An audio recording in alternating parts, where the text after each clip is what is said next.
Okay, I think सगळ्यांनी join केलं असेल. तर आज आपण गणेश ब्राह्मणे याचा इंटरव्ह्यू एक्सपिरियन्स ऐकून घेणार आहोत. गणेश रिसेंटली मेडिओसिन या कंपनीमध्ये प्लेस झाला आहे आणि आत्ता तो MCS शिकतो आहे सेकंड इयरला. याच्या आधी त्याने BCS केलं आहे शेवगावला, त्याच्यानंतर MCS पुण्यामध्ये केलं आणि आता मनस्टॅक आणि पायथॉन या प्रोफाईलसाठी त्याचं मेडिओसिन या ठिकाणी प्लेसमेंट झालं आहे. प्लेसमेंट होताना अराऊंड त्याने 3 मंथ इंटर्नशिप आणि त्याच्यानंतर फुल टाईम ऑफरसुद्धा त्याला अराऊंड 4 लाख पॅकेज आहे. तर आज आपण त्याच्याकडनं इंटरव्ह्यू एक्सपिरियन्स जाणून घेणार आहोत. याच्या आधीसुद्धा आपण खूप सारे प्लेसमेंट रिलेटेडचे एक्सपिरियन्स होते मुलांचे, तर ते आपण व्हिडिओज अपलोड केलेले आहेत यूट्यूबवर. तशाच पद्धतीने गणेशचं पण आज आपण एक्सपिरियन्स जाणून घेणार आहोत. आणि प्लेसमेंट होणं हे खूप इझी नाही आहे, म्हणजे याच्यासाठी तुम्हाला खूप डेडिकेटेड एफर्ट्स टाकायला लागतात. त्याच्यामध्ये मग कोडिंगचं नॉलेज असू द्या, MySQL, DevOps, क्लाउड किंवा there are multiple connecting dots म्हणजे लिनक्स, या सगळ्या गोष्टी त्याच्यामध्ये येतात. कोडिंग टेक स्टॅकसुद्धा तुम्हाला त्याच्यामध्ये आला पाहिजे. त्याच्यानंतर प्लेसमेंटच्या संधी ह्या खूप साऱ्या अवेलेबल होत नाहीत. आपल्याला तिथपर्यंत अप्रोच करायला लागतं. बऱ्याचशा कंपन्या त्याच्यामध्ये असतात आणि त्याच्यामध्ये पण रिझ्यूम शॉर्ट लिस्टिंग, त्याच्यामध्ये multiple rounds, interview rounds, coding rounds, नंतर मॅनेजरियल किंवा याचा राऊंड, या सगळ्या गोष्टी झाल्यानंतर आपलं प्लेसमेंट होतं. तर सध्याच्या कॉम्पिटिशनमध्ये तुम्हाला लक्षात येत असेल की प्लेसमेंट होताना बऱ्याचशा कॉलेजला म्हणजे डायरेक्ट प्लेसमेंट नसतं. तर आपल्याला कंपन्यांना अप्रोच करून किंवा तिथं काही रेफरन्स वगैरे जे ऑलरेडी सिनियर मेंबर्स आहेत त्यांच्या थ्रू आपल्याला जायला लागतं. तर या प्रकारचे जे चॅलेंजेस आहेत ते आज गणेश आपल्याला सांगणार आहे. Ganesh, I think first of all congratulations for having placement in Mediocin organisation. तर आम्हाला म्हणजे जाणून याच्यासाठी घ्यायचं आहे की तुझा एक्सपिरियन्स बघून there will be multiple students have more encouragement की कशा पद्धतीने ते अभ्यास करू शकतील किंवा इंटरव्ह्यूचं अभ्यास जो आहे तो कशा पद्धतीने करायचा, स्टेप बाय स्टेप्स कसं जायचं. तर या पद्धतीचं गायडन्स मिळण्यासाठी आज आपण हा एक ब्रॉडकास्ट किंवा व्हिडिओ बनवतो आहे. तर या म्हणजे तुझा एक्सपिरियन्स तू सांगू शकतो की कशा पद्धतीने तू या सगळ्या गोष्टी टॅकल केल्या. ॲज आय नो लाईक याच्यामध्ये तुला खूप साऱ्या कंपनीचा इंटरव्ह्यू तू याच्या आधी पण दिला, बट ह्या कंपनीमध्ये तुझं प्लेसमेंट झालं आणि याच्या आधीच्या कंपन्यांमध्ये तुझं रिजेक्शन होत होतं. तर तिथले प्रॉब्लेम्स तू कसे सॉल्व्ह केले, थोडंफार तुझं बॅकग्राऊंड वगैरे पण तू सांगशील. Okay, first of all thank you for me giving this opportunity. माझं नाव गणेश ब्राह्मणे. मी शेवगाव तालुका आणि अहमदनगर जिल्ह्यामधून येतो. तर माझं बॅचलर डिग्री ही दादा पाटील राजळी कॉलेज आदिनाथनगर येथून झालेली आहे. त्याच्यानंतर माझा 1 वर्षाचा गॅप झाला बिकॉज मी CAT काय एक्झाम दिली नव्हती आणि मला MCL ॲडमिशन घ्यायचं होतं. तर त्याच्यानंतर 1 वर्ष मी HR असिस्टंट जॉब केला एक्साईड इंडस्ट्रीमध्ये. त्यानंतर मग CAT दिली. त्याच्यानंतर मग MCL ॲडमिशन घेतलं Trinity college academy of engineering Pune. आणि म्हणजे असंच की किशोर सर भेटले मला की VMAमध्ये इंटर्नशिप चालू आहे, तू करू शकतो जॉईन. तर सेकंड सेमिस्टर झालेलं होतं आणि कॉलेजने सांगितलं की तुम्हाला इंटर्नशिप करणं गरजेचं आहे 3rd सेमिस्टर आणि 4th सेमिस्टरला. तर असंच किशोर सर म्हटले की मी आहे त्या कंपनीमध्ये, तू तिथे करू शकतो इंटर्नशिप. तर मग मी जॉईन केलं. आणि त्यानंतर म्हणजे ॲज अ कॉलेजमध्ये तुम्ही फक्त एक थेरॉटिकल नॉलेज घेता, लाईक टीचर शिकवतात, मग आपण ते ध्यानात ठेवायचं, मग एक्झाम द्यायच्या, फक्त ते तिथपर्यंत असतं. जास्त प्रॅक्टिकल नॉलेज म्हणजे एवढं इंडस्ट्रीचं नॉलेज असतं ते आपल्याला कॉलेजमध्ये नाही भेटत. त्यासाठी आपल्याला इंटर्नशिप तर करावंच लागते कुठं तरी एखाद्या प्लेसमेंटसाठी. तर मग ॲज अ मला बेसिक नॉलेज होतं, कारण की मी सरांकडे पहिल्यांदाच सीचे क्लास, DSAचे क्लास मी त्यांच्याकडे केले होते ॲज अ बॅचलरला असताना. आणि त्यानंतर मग मला थोडीशी आयडिया होती की कोडिंग, DSA, डेटाबेस वगैरे. तर मला इंटर्नशिपमध्ये एवढी काय अडचण आली नाही. आणि मग काय मग फार्मरचा प्रोजेक्ट होता त्यानंतर मला ते- जस्ट टू पॉज लाईक तुझं म्हणजे थोडंफार फॅमिली बॅकग्राऊंड पण Okay, तुझं, okay. म्हणजे तुझे पॅरेंट्स काय करतात किंवा तू काय काय 10वी-12वी कसं केलं आणि पॅरेंट्स पण सध्या काय करतात. ओके. तर माझ्या फॅमिलीमध्ये मी धरून 4 मेंबर आहेत. माझी मम्मी, आजोबा, आजी. सगळ्यात जास्त शिकलेलो मी आहे आणि सेकंड मला माझी मम्मी आहे, जी की 3री पास आहे. माझ्यासाठी खूप मोठं चॅलेंज होतं की मला काय असं म्हणजे एज्युकेशनचा फुल सपोर्ट नव्हता की माझ्या फॅमिलीला पण माहिती नाही की मी असं MCA करतो, त्यांना हे माहितीच नाही. ते मला आत्ता पण म्हणतात की तू शाळेत गेला का, पण त्यांना कॉलेज काय का संकल्पना हे माहितीच नाही जास्त. कारण की माझी मम्मी 3री पास आहे आणि आजी आजोबा काही शिकलेले नाही आहेत. तर म्हणजे हे खूप डिफिकल्ट होतं माझ्यासाठी, नाही का. ठीक आहे. त्याच्यानंतर म्हणजे आता तू ही जी कंपनी आहे व्हिडिओसी, हम्म. किती दिवसापूर्वी तू अप्रोच केलं होतं, कसं अप्रोच केलं होतं आणि त्याच्यासाठीच आतापर्यंत तुझं एज्युकेशन काय काय झालं. ओके. तर मेडिसिन म्हणजे मी सर्च करतो असायचो की जे स्टार्टअप कंपन्या आहेत त्यांना जास्त मी फोकस दिला होता. कारण की जे आता MNC कंपन्या, ज्या मोठ्या कंपन्या आहेत त्यांना आपण किती मेल केले, त्यांच्याकडं ऑलरेडी हजारो लाखो मेल येऊन पडलेले असतात. त्यामुळे तिथं का आपला नंबर लागणार नव्हता. त्यामुळे मग मी ज्या स्टार्टअप कंपन्या आहेत, ज्या रिसेंटली ओपन झाल्या आहेत किंवा ज्यांचा एम्प्लॉय बेस थोडा कमी आहे, तर त्यांना मी टार्गेट केलं आणि मेल पाठवत राहिलो. बिकॉज मी लिंक्डइनवरती पण खूप म्हणजे अप्लाय करत राहायचो. Naukri.com वर पण खूप जास्त अप्लाय करतो, पण तिथून काय म्हणजे एवढा रिस्पॉन्स येत नव्हता. आला तरी नॉन IT फील्डसाठी यायचा. मी त्याचे इंटरव्ह्यू पण दिले होते, बट मग सेल्स असो किंवा फायनान्समध्ये जास्त तिथून मला रिस्पॉन्स येत होता. IT मधून काही एवढं येत नव्हतं. मग मी म्हणजे नॉन टेक रिलेटेड कंपन्यांमध्ये काही जास्त रिस्पॉन्स यायचा. हा IT रिलेटेड येस, हा म्हणजे नोकरीवरून जास्त त्यांचा रिस्पॉन्स यायचा. डायरेक्ट म्हणजे तुमची प्रोफाईल शॉर्टलिस्ट झाली, तुम्ही इंटरव्ह्यूसाठी येऊ शकता.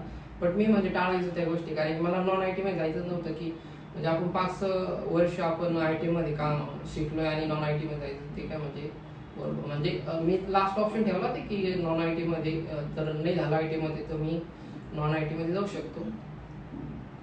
ओके. आता तू इथं कुठल्या कॉलेजला तुझं पोस्ट ग्रॅज्युएशन केलंय आणि किती वर्षापासून तू शिकतोय. I think last semester is still pending हा, which is yes. For the Yes. Internship.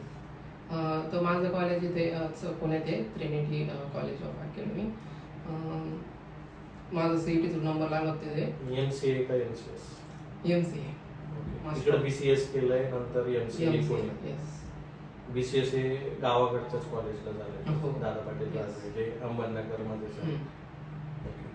But ते ड्रॉबॅक असा होता की तेव्हा मी म्हणजे कोरोनाच्या बॅचमध्ये होतो, जास्त असं टेक्निकली शिकायला नाही भेटलं. मग तुमच्याकडे क्लास लावले ते असायचे, त्याच्यामुळे थोडीशी आयडिया झाली होती कोडिंग कसं असतं, काय असतं. सी आय थिंक तू फर्स्ट इयर BCS ला असताना सीचा कोर्स केला होता. हा, C data structure. Rahul sir होते तुम्ही होता, तेव्हा मी त्यांच्याकडेच C आणि डेटा स्ट्रक्चर केलं. ओके. तर आता मग या इंटरव्ह्यू मध्ये कशा पद्धतीने राऊंड झाले, ओके. त्याच्यानंतर काय काय क्वेश्चन्स आले आणि तू कशा पद्धतीने त्याला आन्सर केलं. ओके. तर व्हिडिओ मध्ये माझे 3 राऊंड झाले. पहिला राऊंड म्हणजे HR होता, डायरेक्ट त्यांचा कॉल आला आणि इंटरव्ह्यू शेड्यूल झाला. HR जस्ट फॅमिली बॅकग्राऊंड विचारलं आणि काय शिकतोय, कसं काय म्हणजे सध्याला करंटला काय करतोय. त्यांना सांगितलं की मी इंटर्नशिप करतोय. मग त्यांनी लगेच सेकंड राऊंड शेड्यूल केला. तो मग टेक्निकल राऊंड होता आणि टेक्निकल राऊंडमध्ये जस्ट मला काही प्रोग्राम्स दिले, म्हणजे स्ट्रिंग होती तिला रिव्हर्स करायचं होतं.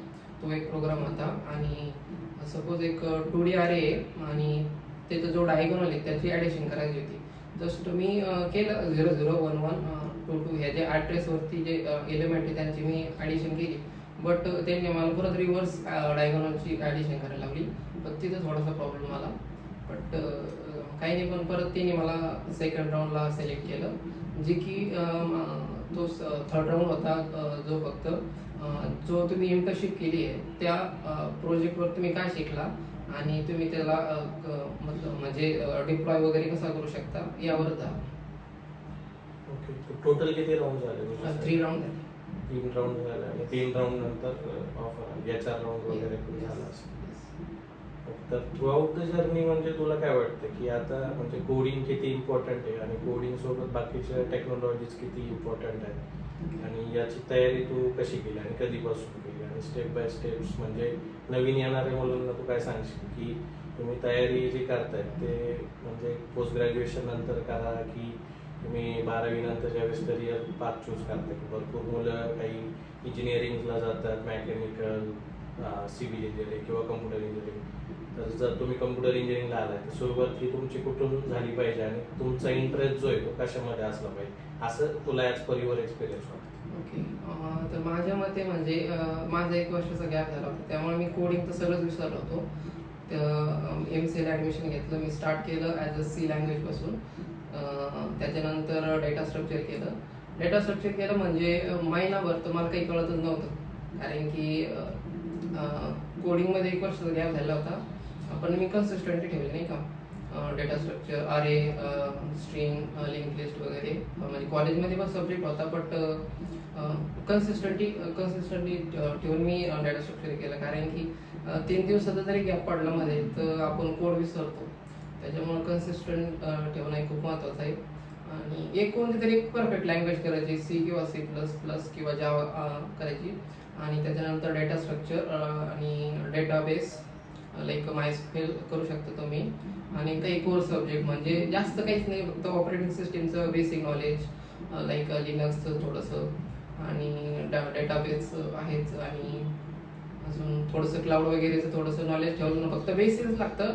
जास्त डीपमध्ये आपल्याला काही विचारत नाही इंटरव्ह्यू कारण की मी आता बॅकएंडचे इंटरव्ह्यू पण दिले म्हणजे स्प्रिंग बोट नोडचे.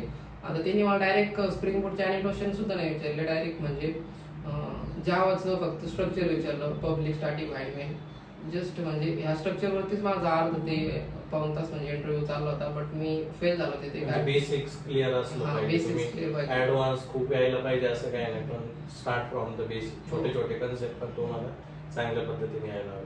म्हणजे मी जास्त ऍडव्हान्स करून गेलतो स्प्रिंग बोर्ड हायबरनेट ह्या कन्सेप्ट वाचून गेलतो प्रॅक्टिकल पण करून गेलतो करंट ऑपरेशन पण करून गेलतो बट त्यांनी डायरेक्ट जस्ट जावा कीवर्ड पासूनच सुरुवात केली बट मग मी तिथे थोडासा प्रॉब्लेम झाला कारण की आपली तिथे रिव्हिजन नव्हती कारण की आपण जावा पाठीमागं शिकलोय पण त्याची रिव्हिजनच नाही आपण डायरेक्ट ऍडव्हान्स टेक्नॉलॉजीवरती गेलो स्प्रिंग बोर्ड अँगुलर लाईक दिस. सो पहिली गोष्ट म्हणजे तुमच्या आधी बेसिक क्लिअर पाहिजे जावामध्ये किती कीवर्ड आहे इनहेरिटन्स काय आहे एक्सटेंड कीवर्ड का असतो स्टॅटिक व्हेरिएबल का असतात इन्स्टन्स व्हेरिएबल का असतात हे सगळ्या गोष्टी मला तिथे विचारल्या पण मी काही म्हणजे काही गोष्टी मला आल्या पण काही गोष्टी म्हणजे मला माहित नव्हतं नेमकं ऍक्च्युअल काय आहे नेमके बेसिक्स.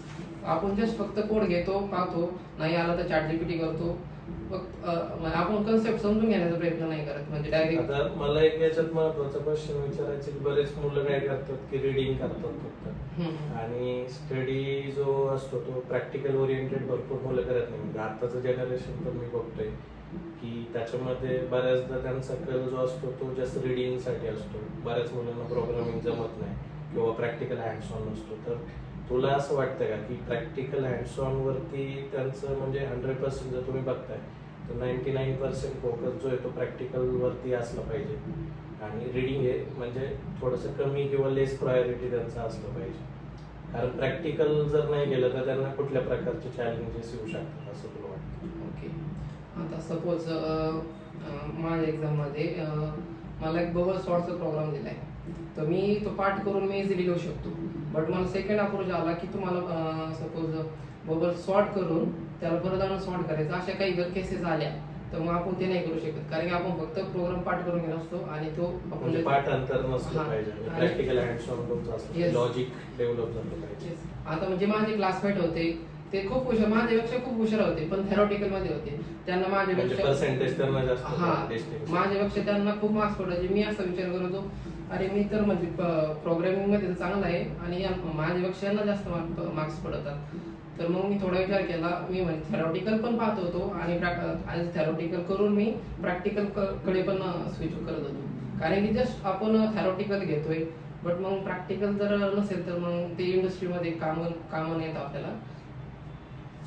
तर आणि याच्या आधी म्हणजे या कंपनीला अप्रोच होण्याच्या आधी याच्या आधी पण तू आय थिंक BCS पासूनच भरपूर सारे इंटरव्ह्यू दिले हो. असतील, तर त्या बाबतीत तुझा एक्सपिरियन्स कसा होता? आय थिंक ही तुझी कंपनी अशी होती ज्याच्यात तू प्लेस झाला, बट बाकी ज्या कंपन्या होत्या त्याच्यामध्ये आय थिंक तू म्हणजे not only in Pune, Mumbai वगैरे मध्ये पण तू इंटरव्ह्यू दिले, तर याच्यामध्ये तुझं रिजेक्शन जिथं झालं तर तिथं तुला असं काय वाटतं की त्यावेळेस माझ्याकडे या गोष्टी कमी पडत होत्या प्लेसमेंटसाठीच्या, आणि मग त्या ओव्हरकम कशा केल्या असतात आणि काय काय पद्धतीचे क्वेश्चन्स येत होते जस्ट फॉर गायडन्स टू मला म्हणजे चांगलंच आठवतंय की पहिला जो इंटरव्ह्यू होता तिथे मला म्हणजे इंट्रोडक्शन पण व्यवस्थित देता येत नव्हतं, बिकॉज ते म्हणजे कॉन्फिडन्स नव्हता बोलण्याचा आणि थोडंसं कम्युनिकेशन पण थोडासा प्रॉब्लेम होता, कारण की लगेच आपण फर्स्ट इंटरव्ह्यू हा, असल्यामुळे first interview. थोडासा हेजिटेट होतो. आणि जे त्याच्यानंतर जे पुढचे जे 1-2 इंटरव्ह्यू येणार आहे, माझी प्रॅक्टिकल कन्सेप्ट चांगली होती, बट जे समजून सांगायचं पुढच्याला ते थोडंसं चॅलेंजिंग होतं माझ्यासाठी. बट मी म्हणजे नाही का यूट्यूबवरती पॉडकास्ट पाहणं किंवा ChatGPT सोबतच मी काही इंटरव्ह्यू केलेत, जेमिनी सोबत पण मी काही इंटरव्ह्यू केलेत, मॉक टेस्ट असे केले आहेत, जेणेकरून माझी थोडीशी कम्युनिकेशन पण वाढली. आणि एक माझ्या कॉलेजमध्ये पण एक माझा फ्रेंड होता, तो मी माझे इंटरव्ह्यू घेत होता, आणि म्हणजे सपोज आता एक्झाम येणार आहे तर मग आम्ही दोघंच बसायचो, थोडेसे त्याच्यावर चर्चा करायचो, त्याच्यानंतर मग थोडंसं कॉन्फिडन्स यायला लागला की आपण कॉलेज लेवलला पण ग्रुप डिस्कशन. हा, ग्रुप डिस्कशन. आता सपोज उद्या एक्झाम आहे, युनिट टेस्टिंग, आपला स्टडी झिरो आहे, पण त्या कम्युनिकेशन मधून पण मी ती एक्झाम काढत होतो. म्हणजे एकामेकासोबत जे आपण सब्जेक्ट वरती बोलतोय, प्रॅक्टिकल वरती बोलतोय, ते म्हणजे खूप फायदेशीर असतं आपल्याला. ओके. त्याच्यानंतर म्हणजे आता थ्रू आउट द एज्युकेशन म्हणजे तुला VMV किंवा जे क्लासेस वगैरे तू केले आपल्याकडे, तर त्याचा तुला कशा पद्धतीने फायदा झाला? ओके.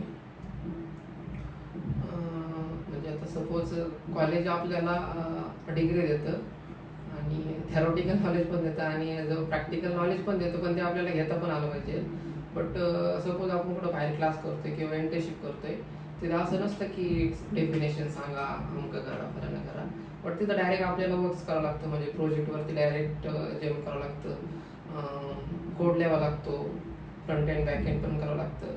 तर मग ह्या गोष्टी आपल्याला हे प्रूव्ह करतात की जे आपण नॉलेज घेतलंय थेरॉटिकली ते आपल्याला आता प्रॅक्टिकली इम्प्लिमेंट करायचं आहे. बट मग प्लॅटफॉर्म नसतो की कुठे करायचं आहे, काय करायचं आहे. सो VME ते मला दिलं की कसं इम्प्लिमेंट करायचं प्रॅक्टिकली नॉलेज वगैरे. आणि एक फायनल क्वेश्चन होता की तुला याच्यामध्ये म्हणजे या गोष्टी किती गरजेच्या वाटल्या की कम्युनिकेशन, प्रेझेंटेशन स्किल किंवा कोलॅबरेशन किंवा ह्या सगळ्या गोष्टीचं तुला म्हणजे VMVच्या ज्या म्हणजे टास्क वगैरे असायला होतं त्याच्यामध्ये पण तुला कसा फायदा झाला? कारण you need to be work with multiple teams किंवा मल्टिपल ओनर्स, त्याच्यामध्ये तू कशा पद्धतीने कॉन्ट्रीब्युशन शिकलास किंवा त्याचा यूज तुला कसा झाला याच्यामध्ये? सगळ्यात मोठा फायदा म्हणजे स्क्रम मीटिंगचा, की स्क्रम म्हणजे एक सकाळी पण असायचा, एक संध्याकाळी असायचा, कारण आपण ते एक ग्रुपमध्ये असायचो की मला ॲक्च्युली करायचं काय. सपोज मी जरी विसरलो तर संध्याकाळी पण ते परत ग्रुपमध्ये यायचं की मला हे गोष्टी करायच्यात, किंवा मग संध्याकाळी जरी विसरलो तर मला सकाळी करायचं की मला ह्या गोष्टी करायच्यात. त्या स्क्रमचा खूप मोठा फायदा होतो की आपलं जी प्लॅनिंग आहे, जे मीटिंग्स आहेत, ते आपल्याला म्हणजे काय ॲक्च्युली करायचं आहे ते त्याच्यातून फायदा होतो. आणि त्याच्यानंतर मग प्रोजेक्ट तुमचा म्हणजे बरेच मुलं कॉलेजमध्ये प्रोजेक्ट करतात किंवा नंतर पण प्रोजेक्ट करतात. इंटरव्ह्यूमध्ये प्रोजेक्टवरती किती म्हणजे फोकस असतो इंटरव्ह्यूवरचा, आणि तू कशा पद्धतीने प्रोजेक्ट केले होते? ओके. तर माझे आय थिंक 2 इंटरव्ह्यू पूर्णपणे रिझ्यूम बेसवरती होते. माझा एक प्रोजेक्ट होता डिझास्टर मॅनेजमेंट, म्हणजे जे सायक्लोन असतात ते फ्युचरमध्ये प्रेडिक्ट करायचे होते. म्हणजे तिथं मी काही मशीन लर्निंगचे मॉडेल पण बनवले होते लिनियर रेग्युलेशनवरून. काही इंटरव्ह्यू माझे डायरेक्ट त्या फक्त प्रोजेक्टवर झाले. त्याच्यामुळे म्हणजे प्रोजेक्ट असा बनवायचा की स्क्रॅचपासून पूर्ण रिसर्च करायची, कोणते अल्गोरिदम आपण त्यामध्ये यूज करतोय, कोणती टेक्नॉलॉजी आपण यूज करतोय आणि तुमचा रोल त्यामध्ये काय, हे म्हणजे एकदम पूर्ण परफेक्ट सांगता आलं पाहिजे इंटरव्ह्यूला. त्यानंतर आपला नेक्स्ट राऊंड चान्सेस वाढतात, सिलेक्ट होण्याचे चान्सेस वाढतात. आणि टेक्नॉलॉजीच्या बाबतीत I think you work on various technology, कारण मन स्टॅक पण Yes. तू शिकला, त्याच्यानंतर नोड.js वगैरे सुद्धा तू शिकला, MongoDB वगैरे तू Yes. शिकला होता त्याच्यामध्ये. तर मग हे तुला कसं बेनिफिशियल ठरलं? आणि स्टुडंटसाठी सुद्धा, म्हणजे बऱ्याचदा स्टुडंट्स मला विचारतात की सर मी एकच लँग्वेजमध्ये परफेक्ट होऊ का, किंवा मी फक्त MySQL शिकू का, किंवा मी फक्त Python शिकू का. तर याच्यामध्ये तुला काय वाटतं की getting knowledge in multiple languages that is more beneficial, और की एकाच लँग्वेजमध्ये तुम्हाला खूप सारा एक्सपर्टीज असावा ॲज अ बिगिनर विचारायला? लँग्वेजवरती म्हणजे जस्ट एवढं काय प्रॉब्लेम असतो, फक्त आपल्या कन्सेप्ट समजण्या पाहिजे. सपोज तुम्ही सी लँग्वेज जरी परफेक्ट केली ना, आणि त्याच्यानंतर जर जावा शिकायला घेतली तर तुम्ही एक आठवड्यात तिला कम्प्लीट करू शकता, कारण की फक्त सिंटॅक्स वेगळे असतात, लॉजिक सगळं सेमच असतं, कन्सेप्ट पण सगळ्या सेमच असतात. फक्त अप्रोच असायला पाहिजे की नवीन आपल्याला काहीतरी शिकायचं आहे. मला म्हणजे पायथन पण बेसिक येते, C++ पण येते, जावा पण येते, कारण की मी फर्स्ट म्हणजे सी लँग्वेज मी जवळजवळ 6-7 महिने शिकत होतो, कारण की ॲज अ बिगिनर म्हणजे खूप हार्ड होतं. म्हणजे आपण जेव्हा सुरुवातीला एखादी नवीन गोष्ट शिकायला येतो, तर म्हणजे मी फर्स्ट इयरला आय थिंक मला 6-7 महिने तरी लागले होते सी लँग्वेज शिकायला. त्याच्यानंतर मग जावा C++ म्हणजे इतकं अवघड नाही गेलं की जसं मला 6 महिने लागले होते सी शिकायला, तसं मला जावाला फक्त काही मी महिन्याभरात शिकलो होतो. आणि जेव्हा मी MCA करायला आलो तेव्हा ॲडव्हान्स जावा शिकायला फक्त काही 1-1.5 महिना लागला होता. बट ॲडव्हान्स जावा कोणती शिकलो मी, सर्व्हलेट, JDBC, जे की आता इंडस्ट्रीमध्ये काम नाही करत. आता नवीन नवीन टेक्नॉलॉजी आल्यात, लाईक स्प्रिंग बूट, Node.js आहे. आणि असं नाही की म्हणजे सपोज तुम्ही आता एखादा फ्रेमवर्क जावाचं फ्रेमवर्क आहे, सपोज स्प्रिंग बूट. आता तुमची जर जावाचे सगळे कन्सेप्ट जर क्लिअर असले कोर्सचे, सपोज तर इनहेरिटन्स असे कन्सेप्ट जर क्लिअर असेल तर स्प्रिंग बूट जास्त वेळ लागत नाही शिकायला. आणि एकदा स्प्रिंग बूट जर शिकलात तर मग Node.js ला पण जास्त वेळ लागत नाही शिकायला, कारण की आपले कन्सेप्ट क्लिअर झाले असतात, आणि त्याच्यामुळे नवीन नवीन टेक्नॉलॉजी शिकायला म्हणजे एवढा जास्त वेळ लागत नाही. तर यात मला सांगायला आवडेल की गणेशने बरेचसे प्रोजेक्ट्स केले होते. त्याने ग्रामपंचायतचा सुद्धा एक चांगला प्रोजेक्ट केला होता, जो त्याने डिलिव्हर केला त्याच्याच गावासाठी. तर अशा पद्धतीने तुम्हाला थोडं इनोव्हेटिव्ह राहायला लागतं आणि काहीतरी नवीन नवीन शिकायला लागतं. एकच टेक्नॉलॉजी किंवा एकच लँग्वेज धरून बसायचं नाही, खूप सारे व्हेरियस टेक्नॉलॉजीज तुम्हाला आल्या पाहिजे. ॲज अ बिगिनर असताना कंपनीचं जे डिमांड असतात त्या वेगवेगळ्या लँग्वेज किंवा एक्सपर्टीजमधनं असतात. आणि महत्त्वाचं म्हणजे की तुम्हाला टेक्नॉलॉजीनुसार स्विच करता आलं पाहिजे. आता AI वगैरे हे झपाट्याने वाढते, तर त्याच्यानुसार सुद्धा तुम्हाला स्टडी करता आलं पाहिजे. आणि टेक्नॉलॉजी इज कीप चेंजिंग, म्हणजे खूप साऱ्या स्पीडने टेक्नॉलॉजी चेंज होती. आता आपण AIचं युग जग बघतोय, तर त्याच्यामध्ये सुद्धा बऱ्याचदा असं येतं की AI आपल्याला कोड करून देतोय, बट कोड दिल्यानंतर जे इश्यूज वगैरे येणार आहेत तर ते समजण्यासाठी, ते फिक्स करण्यासाठी सुद्धा तुम्हाला कोडिंगचं बेसिक नॉलेज किंवा टेक्नॉलॉजीचं नॉलेज हे तुम्हाला लागणारच आहे. तर त्याच्यामुळे असं नाही की AI मुळं ह्युमन रिप्लेस होत आहेत किंवा AI मुळं जॉब्स वगैरे कमी होत आहेत, असं अजिबात नाही आहे. उलट AI मुळं तुम्हाला सॉफ्टवेअर डिलिव्हर करायला आणखी स्पीडने मदत होती. त्याच्यामुळे AI शिकणं पण त्याच्यामध्ये महत्त्वाचं आहे. तर मला सांगायला आवडेल की म्हणजे एक नॉर्मल कॉमन कुटुंबातला मुलगा एक आज प्लेसमेंट त्याची झालेली आहे, आणि शिकता शिकता त्याची प्लेसमेंट झाली. म्हणजे MCS त्याचं कम्प्लीट व्हायचं आहे, अजून 6 महिने राहिलेत, आणि त्याच्या आधीच त्याने इंटर्नशिप प्लस फुल टाईम ऑफर त्याने काढलेली आहे. तर आणि हे म्हणजे एका दिवसात पण अजिबात शक्य होत नाही. त्याच्यासाठी आय थिंक तो खूप दिवसापासून झटत असेल. खूप गोष्टी त्याने ट्राय आउट केलेल्या आहेत, आणि कोडिंग वगैरे आल्यानंतर त्याला या गोष्टी अचीव करता आल्या. तर मला एक विचारायचं की याच्यामध्ये तुझा हा जो इंटरव्ह्यू होता, तर हा कितवा इंटरव्ह्यू होता, आणि म्हणजे आय थिंक त्याच्याबद्दल तू सांगू शकशील? ओके, आय थिंक हा माझा 7वा ते 8वा इंटरव्ह्यू असेल. म्हणजे मी MCA जेव्हा करायला लागलो त्याच्यानंतर मी इंटरव्ह्यूत राहिलो, आणि हा आय थिंक 7वा इंटरव्ह्यू होता. याच्या अगोदर पण खूप इंटरव्ह्यू दिले, बट मग काही ठिकाणी थोडंसं वेगळी टेक्नॉलॉजी असायची, काही वेळेस कम्युनिकेशनमध्ये जायचो, आणि काही वेळेस म्हणजे काही ॲप्टीज क्लिअर होत नव्हती, त्याच्यामुळे मग थोडा इश्यू येत होता. बट ह्या सगळ्या गोष्टीचा अनुभव म्हणजे माझ्याकडे होता. असं नाही की तुम्ही इंटरव्ह्यू देताय फेल होताय, मग म्हणजे पुढे ना पुढे हा अनुभव तुम्हाला फायदा येतो. आणि जो आता मी हा इंटरव्ह्यू दिला तर मग 3 राऊंड झाले, बट असं नाही वाटलं की मग काही प्रॉब्लेम येईल किंवा काही हे होईल, कारण की अनुभव सोबत होता, त्याच्यामुळं इझिली इंटरव्ह्यू निघून गेला. आणि असं एक कॉन्फिडन्स आलाय की सपोज एखादा मला प्रिपरेशन करायची इंटरव्ह्यूची, तर मी एक आठवड्याभरात करू शकतो, म्हणजे इतका कॉन्फिडन्स आलाय. करेक्ट. म्हणजे प्लेसमेंट होणं हे खूप मी काय सांगेल की म्हणजे प्लेसमेंट होणं सोपं आहे, बट ऑर्गनायझेशनमध्ये टिकून राहणं अवघड आहे. तर याच्यासाठी तुम्हाला स्टडी जो आहे तो करायलाच लागतो.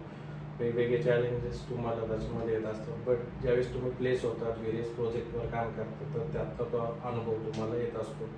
तर अभ्यास करण्यापेक्षा अभ्यास कसा करायचा याची तुम्हाला एकदा जाणीव असली तर तुम्ही त्या गोष्टी प्रॉपर करू शकता आणि कुठल्या पण टेक्नॉलॉजीमध्ये तुम्ही त्या नॉलेज तुम्ही गेन करू शकता.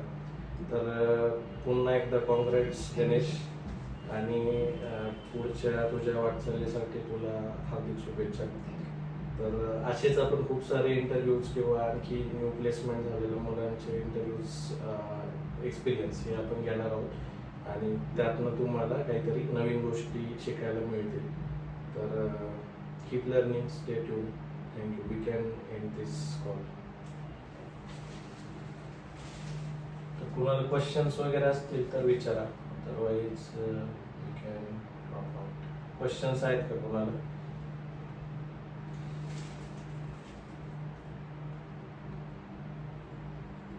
No sir. ओके. आणि म्हणजे don't hesitate to ask questions. Proper questions तुम्हाला काही पण असतील तर विचारा, इंटरव्ह्यू रिलेटेड किंवा प्रोग्रामिंग नॉलेज रिलेटेड. तर you can ask those questions. जे मुलं झूमवर वगैरे जॉईन झाले तर ते पण क्वेश्चन्स विचारू शकते. हॅलो आदित्य.